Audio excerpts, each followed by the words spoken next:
Solo leveling season 2 episode number 6। Episode के शुरुआत में हम जाहिन को देखते हैं। वो सोचती है एक ई रैंक हंटर आखिर एक ए रैंक डंजन में क्यों ही गया होगा। क्या उसे मरने से डर नहीं लगता? उसे तो मैंने कल ही बॉस के सामने देखा था और वो भी एक हथियार के साथ। उसमें कुछ तो बात है। वो टीम लीडर से कहती है मैं अंदर जाकर देखती हूँ, तुम्हें डरने की कोई जरूरत नहीं। क्या तुम्हारे पास कोई हथियार है? इस पर वो उसे एक कुदाल देता है। वो कहती है क्या तुम्हारे पास भाला या तलवार ऐसा कोई हथियार नहीं है? इस पर वो कहता है हम तो मजदूर है, हमारे पास ऐसी चीजें कहाँ होंगी। आगे वो कहता है खाली हाथ जाने से अच्छा इसे साथ ही ले जाओ। फिर वो उस कुदाल को ले लेती है। अगले सीन में हम हाई ऑर्क्स को देखते हैं। जादूगर कहता है अगर ये सब ऑर्क बाहर चले गए तो वो बड़े से सिटी को भी तबाह कर देंगे। और उन चारों को तो देखो, उनकी पावर्स तो अलग ही लेवल पर है। कीहोन सोचता है हमारा मिशन इस गेट को बंद करना है, तो हमें इस बॉस को हराना ही होगा। बॉस कहता है क्या तुम मुझसे डर रहे हो कीड़ों? और वो अपनी मैजिक पावर से इन सभी को डरा देता है, जिससे सभी हंटर की हिम्मत ही टूट जाती है।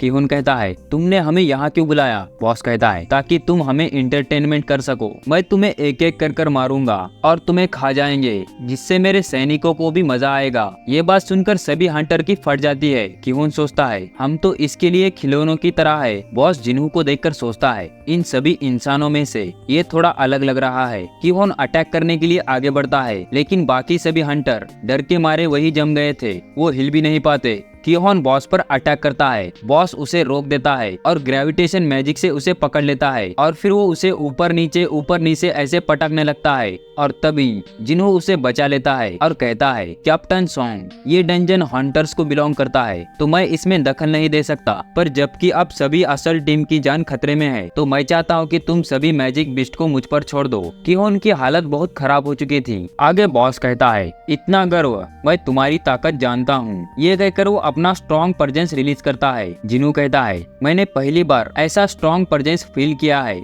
लेकिन फिर भी देखो हम एकदम अलग है और हाँ मैं तुम्हें जरूर हराऊंगा। ये कहकर वो अपनी शैडो आर्मी समन करता है। दूसरी तरफ हम गेट के बाहर सर्वेलेंस डिपार्टमेंट को देखते हैं। वो जिन्हू के बारे में टीम लीडर से पूछते हैं। वो आदमी जेंचोल से कहता है वो बंदा बहुत खतरनाक है। वो जब मुझे घूर रहा था मुझे तो लगा कि कहीं वो मुझे मार ही देगा। टीम लीडर कहता है कि जिन्हू अब गेट के अंदर है। असल टीम के पास कोई सामान उठाने वाला नहीं था, इसीलिए जिन्हू उनकी मदद करने के लिए अंदर गया है। जेंचुल सोचता है अच्छा सामान उठाने वाला। जब से वो एस रैंक हंटर बना है, जो भी वो करता है वो सर्वेलेंस के अंडर आता है। मुझे लगता है कि उसने कुछ सोचकर ये सब किया होगा। टीम लीडर उन्हें बताता है कि हंटर चाहिन भी अभी उस गेट के अंदर चली गई है और वो भी जिन्हू के बारे में पूछ रही थी। और तभी उन्हें एक स्ट्रॉन्ग ऑरा फील होता है। जेंचुल गेट की दोबारा जांच करने के लिए कहता है। चाहिन देखती है कि हाई ऑर्क के बॉडी यहाँ वहाँ पड़े हुए थे। वो कहती है मुझे तो समझ ही नहीं आ रहा कि उनकी टीम इतने सारे हाई ऑर्क को मारने में कामयाब कैसे हो गई, लेकिन अभी जो ऑरा महसूस हुआ है वो जरूर डंजन के बॉस का होगा। इसका मतलब उनकी जान अब खतरे में है। दूसरी तरफ वो बॉस जिन्हू से कहता है तुम कितने नासमझ हो जो तुमने मेरी इतनी बड़ी आर्मी के सामने अपने बेकार सैनिकों को समन किया। जिन्हू कहता है तुम हमें अंडर एस्टिमेट करके पछताओगे। जिन्हू अपनी स्किल एक्टिवेट करता है जो थी मोनार्क डोमेन। ये स्किल उसने डीमन कैसल में सीखी थी जब वो 70वें लेवल पर पहुंच गया था। इस स्किल की मदद से उसके शैडो सोल्जर और भी ज्यादा ताकतवर हो जाते हैं। हंटर्स कुछ समझ नहीं पा रहे थे कि आखिर यहाँ चल क्या रहा है और इतनी ज्यादा पावर देखकर वो भी घबरा गए थे। सभी हाई और जिन्हू पर अटैक कर देते हैं। आयरन अपनी एक ही स्ट्राइक से कई सारे ऑर्क को खत्म कर देता है और दूसरी तरफ इंग्रिस पलक झपकते ही कई सारे ऑर्क को काट देता है। जिन्हू बहुत तेज हो गया था, वो कुछ ही पल में कई सारे ऑर्क को खत्म कर देता है। हंटर्स कहता है ये बंदा कितना ताकतवर है, तो फिर इसने हमारे लिए बोझा उठाने का काम क्यों किया? इन हाई ऑर्क की रैंक कम से कम बी रैंक थी और जिन्हू के सोल्जर को इनके खिलाफ लड़ने में मुश्किल हो रही थी। बॉस गुस्सा होकर कहता है तुम्हारे सोल्जर किसी काम के नहीं। जिन्हू कहता है तुम इन्हें कभी खत्म नहीं कर पाओगे, ये तुरंत जिंदा हो जाएंगे। बॉस जिन्हू पर ग्रेविटेशन मैजिक से अटैक करता है, लेकिन जिन्हू उन सभी हमलों से बच जाता है। बॉस कहता है मैं उन्हें तब तक मारूंगा जब तक कि तुम्हारी मैजिकल पावर खत्म नहीं हो जाती। और फिर वो फायर से जिन्हू के सोल्जर को खत्म करने लगता है। बॉस की पावर बहुत खतरनाक थी और उसके मंत्र इतनी बड़ी जगह पर भी काम कर रहे थे। बॉस कहता है तो बताओ तुम मेरे सामने कितनी देर टिक पाओगे? दूसरी तरफ एसोसिएशन इस गेट के रैंक के बारे में जान चुके थे। इस गेट की रैंक ए से भी ज्यादा थी और वो लगभग एस रैंक गेट जितनी थी। जेंचुल कहता है, जल्दी मास्टर ऑफ हंटर्स को कांटेक्ट करो और तैयार हो जाओ, अब हम असल टीम की मदद के लिए अंदर जाने वाले हैं। बॉस कहता है, मेरे सोल्जर्स तुम्हारे सोल्जर से बहुत ज्यादा ताकतवर है और तुम्हारी मैजिकल पावर जल्द ही खत्म होने वाली है। और तभी जिन्हू एक पोशन पीता है जिससे उसकी मैजिक पावर बढ़ जाती है और फिर वो अराइज कहकर सभी हाई आर्क की शैडो को जिंदा कर देता है। जिन्हू कहता है, जल्द ही तुम भी इन्हीं की तरह मेरे शैडो आर्मी का हिस्सा बनने वाले हो। तब बॉस को कुछ महसूस होने लगता है और वो ग्लिच होने लगता है। वो कहता है, ऐसा नहीं हो सकता, कहीं ये द लॉर्ड तो नहीं? अगर ऐसा है तो मैं यहाँ क्यों हूँ? जब मेरी आँख यहाँ खुली तो मुझे एक आदेश दिया गया और वो था इंसानों का शिकार और मुझे उस आदेश का पालन करना होगा। तो जाओ, मेरे रास्ते में जो भी आए उन सबको खत्म कर दो और उनकी लाश मेरे सामने ले आओ। दूसरी तरफ हम हंटर चॉय को देखते हैं। वो कहता है, अगर ओरिजिनल डिटेक्शन सही है तो हंटर किहोन उस डंजन को नहीं जीत पाएगा। लड़की कहती है, लेकिन अगर गेट टूट गया तो जेजू आइलैंड जैसा हादसा यहाँ पर भी हो सकता है। चॉय कहता है, जो भी हो हमारे पास अभी भी वक्त है, सभी हंटर्स को उस गेट के पास तैनात करो। लड़की सभी ए रैंक हंटर्स को उस जगह पर जाने के लिए कहती है। चॉय कहता है, अगर सिचुएशन सच में खराब हो गई तो हमें व्हाइट टाइगर गिल्ड की मदद लेनी पड़ सकती है। जो भी हो, हमें किसी भी तरह उसे रोकना ही होगा। दूसरी तरफ जिन्हू के इलाइट सोल्जर बॉस के इलाइट सोल्जर से लड़ रहे थे और वो उन पर भारी भी पड़ रहे थे। इग्रिस बड़े आसानी से 2 इलाइट सोल्जर को अकेले ही संभाल पा रहा था। जिन्हू कहता है, मेरे जनरल्स बहुत ताकतवर है। ये देखकर बॉस बहुत गुस्सा हो जाता है और वो कहता है, अब तुम बात करने के लायक भी नहीं बचोगे। ये कहकर वो एक पावरफुल मैजिकल अटैक करता है, लेकिन जिन्हू पर इसका असर नहीं होता क्योंकि उस पर अब पॉइजन और कर्स मैजिक का असर ही नहीं होता। वो 3 मैच को समन करता है। वो अपनी पावर्स यूज करते हैं और बॉस के शील्ड को डिस्ट्रॉय कर देते हैं। चाहिन इस नजारे को देखकर कुछ समझ नहीं पा रही थी। वो कहती है, क्या सच में उसने इतने सारे सोल्जर को समन किया? वो हंटर्स टीम के पास जाती है और वो सिचुएशन की रिपोर्ट लेती है।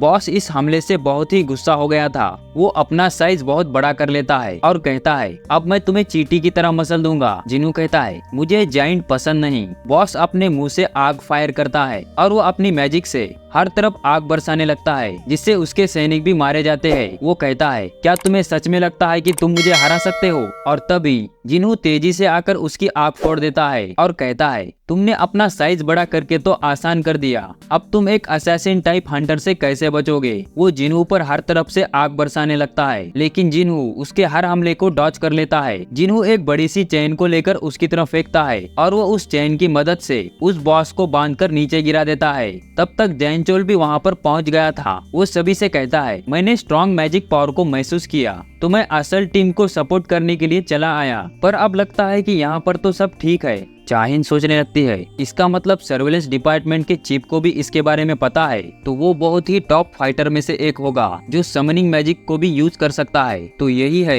हंटर स्ट्रॉन्ग जिन्हू की पावर्स। वो जेंचुल से जिन्हू के बारे में पूछने लगती है। जेंचुल कहता है, मैं उसके बारे में ज्यादा नहीं जानता। दूसरी तरफ जिन्हू कहता है, जब तुमने अपने गार्ड्स को खो दिया तभी तुम हार गए थे। बॉस कहता है, मेरी बॉडी अब तक डिस्ट्रॉय नहीं हुई है तो मैं तुम्हें खत्म कर दूंगा। जिन्हू के शैडो सोल्जर उस पर अटैक कर देते हैं और वो उनसे लड़ नहीं पाता और फिर वो मारा जाता है। फिर आगे जिन्हू अराइज कहकर उसके शैडो को एक्सट्रैक्ट कर लेता है और कहता है, शैडो में बदलने के बाद तुम तो बहुत शरीफ बन गए हो। तभी नोटिफिकेशन आती है कि उसे इस बॉस को नाम देना होगा, लेकिन जिन्हू उसका नाम भूल चुका था, इसीलिए वो उसका नाम फैंग रखता है। जिन्हू इस बॉस के शैडो से काफी खुश था और उसने हाई आर्क के शैडो को भी एक्सट्रैक्ट कर लिया था। और तभी जेंचुल वहाँ पर आ जाता है। जिन्हू सोचता है, मैं अपने काम में इतना मगन हो गया था कि मैंने तो इन्हें नोटिस भी नहीं किया। हंटर्स उससे पूछते हैं, अच्छा बताओ अभी आखिर हुआ ही क्या? जिन्हू कुछ समझ नहीं पा रहा था। तभी सर्वेलेंस टीम उसके सामने आ जाती है। एक बंदा कहता है, हंटर सॉन्ग जिन्हू, वो हमारे एसोसिएशन का टॉप सीक्रेट मेंबर है। हम चाहते हैं कि यहाँ जो भी हुआ इसे बस राज ही रहने दिया जाए। अब हम तुम्हारी रक्षा करेंगे और इसी से तुम इन मुसीबत से दूर रहोगे। जेंचुल कहता है, जिन्हू ने ही आज तुम सभी को बचाया है, इसीलिए तुम सब कोऑपरेट कीजिए। तब किहोन कहता है, तुम सच में बहुत ताकतवर हो और मैं तुमसे ये नहीं पूछूंगा कि तुमने हमारे बैग उठाने का काम क्यों लिया, लेकिन तुम्हारी ही वजह से अब हम जिंदा है और टीम लीडर होने के नाते मैं तुम्हारा शुक्रिया अदा करता हूँ। जिन्हू हिलर की डायरी उसे वापस कर देता है और फिर वो वहाँ से चले जाते हैं। लड़की चाहिन से कहती है, वाइस कैप्टन आप ये कुदाल लेकर यहाँ क्यों आई हो? चाहिन कहती है, उसे लग रहा होगा कि मैं कितनी अजीब हूँ। दूसरी तरफ हम हंटर च्वाई को देखते हैं। वो कहता है, अच्छा हुआ जो सब लोग सुरक्षित वापस आए, तो वो कई ज्यादा सोल्जर को समन कर सकता है और उसकी स्पीड असैसिन टाइप हंटर के बराबर है। इतना ही नहीं, उसके पास तो ऐसी भी एबिलिटी है जिसकी मदद से वो मरे हुए मैजिक बीस्ट को भी कंट्रोल कर सकता है। इतना यकीन करना तो सच में मुश्किल है। अच्छा किहोन, एक बात तो बताओ, तुम्हें क्या लगता है हम दोनों में से ताकतवर कौन होगा? इस पर किहोन कहता है, वैसे रेड मिशन में सभी हंटर अपना अपना काम करते हैं और वो एक दूसरे के कमजोरियों को भी कवर करते हैं। अच्छा मास्टर, क्या आप एक सबसे खतरनाक ए रैंक डंजन का सामना अकेले कर पाओगे? इस पर च्वाई कहता है, नहीं मैं ऐसा नहीं कर सकता। इसका मतलब मेरा टाइटल अल्टीमेट हंटर बस मजाक बनकर रह जाएगा। किहोन कहता है, मास्टर प्लीज उसे अपनी टीम में शामिल कर लीजिए। दूसरी तरफ हम जिनू को देखते हैं। जिनू उससे पूछता है, क्या तुमने अपने डैड से बात की और गिल्ड मास्टर के बारे में क्या हुआ? दूसरी तरफ हम कुछ रिपोर्टर को देखते हैं। वो एक्टर ली के आने का इंतजार कर रहे थे। ली मिनसुंग, वो इंसान जिसके पास सब कुछ है, ऐसी ताकत जो किसी भी इंसान से कई गुना ज्यादा है। वैसे ये उतना बुरा भी नहीं है। और इसी के साथ ये एपिसोड यहीं खत्म हो जाता है। उम्मीद है आपको ये एपिसोड पसंद आया होगा। पसंद आए तो इस वीडियो को लाइक कीजिए, नए हो तो हमारे इस चैनल को सब्सक्राइब कीजिए। मिलते हैं जल्द ही एक नए वीडियो में, तब तक आप हमारी दूसरी वीडियो देख सकते हो।